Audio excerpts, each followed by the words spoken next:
In today's world, they try to manipulate our minds and our children's minds on television. That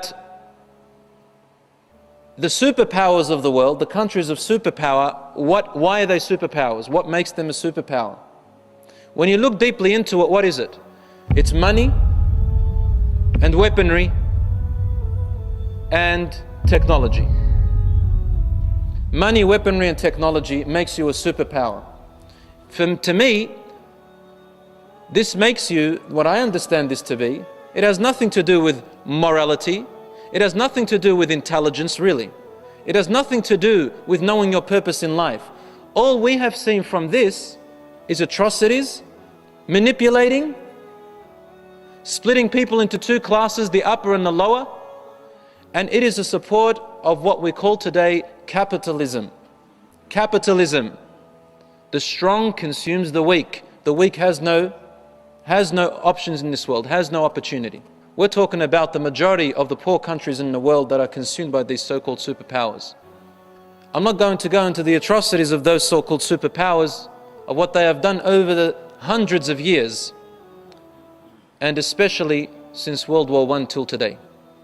We left Allah, so the Europe came in and divided us into a different type of identity altogether. Brothers and sisters, it's very important for us to always remember, not forget, because till today this is the case.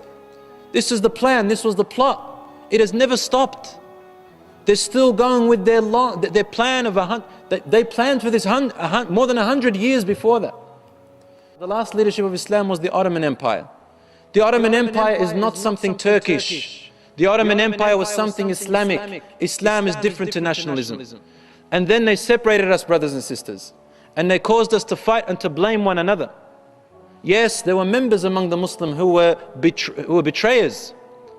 But we don't consider them as part of Islamic identity.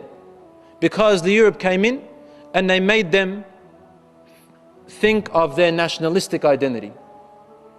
They said to the Arabs, how could you let the Turks overrule you? You are the Arabs, the Quran came down in Arabic, where's your pride? And so the ones weak in Iman, far away from Allah subhanahu wa ta'ala, began to oppose them. And then they have different promises to different leaders of the Muslims, and so on and so. We're already divided. When they came in, they made sure that we stayed divided, brothers and sisters. World War I, you don't teach you about it in school that well. World War I was about the destruction of the Islamic world, whether you like it or not. It was the destruction of the Ottoman Empire. And this empire was destroyed by them with a plan and a plot. They divided us into little countries, little nations.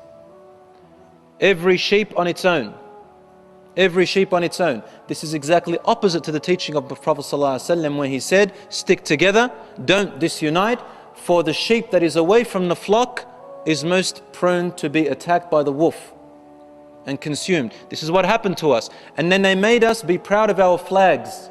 They made us be proud of our flags, and we gave our flags a particular feature, and we named ourselves names, and we stuck together in race, not in Islam, in nationality.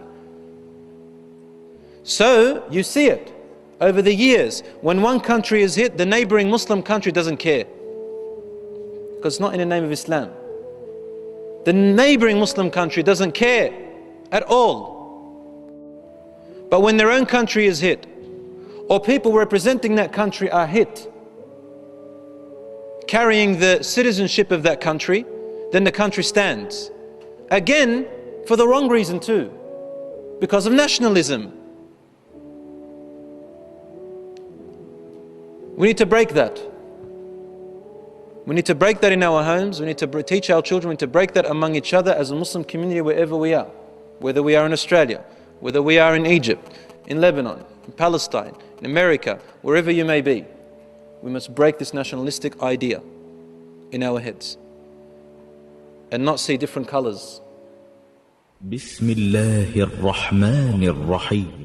وإذ أخذنا من النبيين ميثاقهم ومنك ومن نوح وإبراهيم وموسى وعيسى بن مريم وأخذنا منهم ميثاقا غليظا ليسأل الصادقين عن صدقهم وأعد للكافرين عذابا أليما.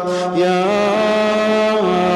أيها الذين آمنوا اذكروا نعمة الله عليكم إذ جاءتكم جنود فأرسلنا عليهم ريحا وجنودا لم تروها وكان الله بما تعملون بصيرا.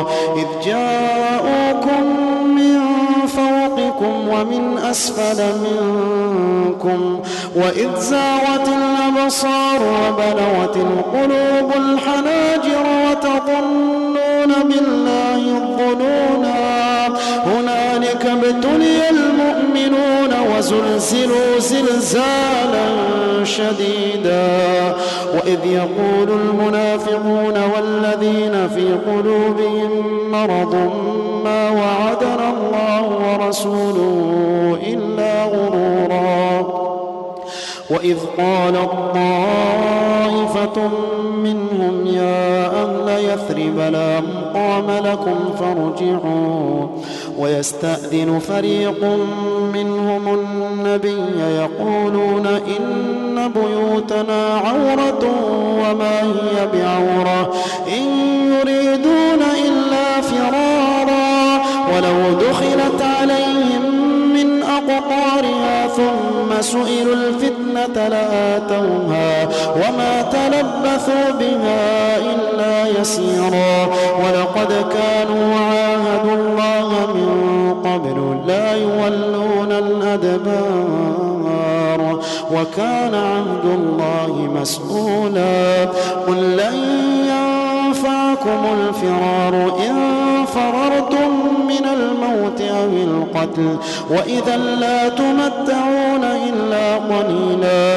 قل من ذا الذي يعصمكم من الله إن أراد بكم سوءا أو أراد بكم رحمة ولا يجدون لهم من دون الله وليا ولا نصيرا.